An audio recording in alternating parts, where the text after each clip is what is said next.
On va droit au but, je t'explique pourquoi ça arrive, même quand les murs sont propres et que rien ne semble anormal. La première cause, c'est souvent la ventilation. Une maison qui ne respire pas garde toute l'humidité.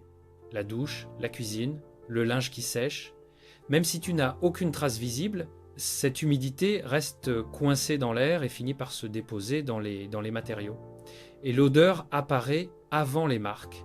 La deuxième cause, c'est l'humidité cachée dans les cloisons. C'est ce que je vois le plus sur le terrain.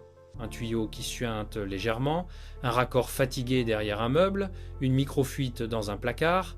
À l'œil nu, tu ne vois rien du tout. Mais avec une caméra thermique ou un test acoustique, tu découvres que ça travaille derrière. Troisième cause, les ponts thermiques.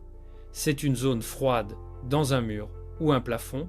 L'air chaud de la maison touche cette zone froide, ça condense, ça ne coule pas, ça ne tâche pas, mais ça crée exactement cette odeur d'humidité que beaucoup de gens sentent sans comprendre.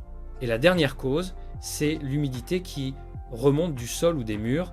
Là encore, c'est pas une fuite, c'est la maison qui absorbe l'humidité du terrain, surtout dans les vieilles constructions.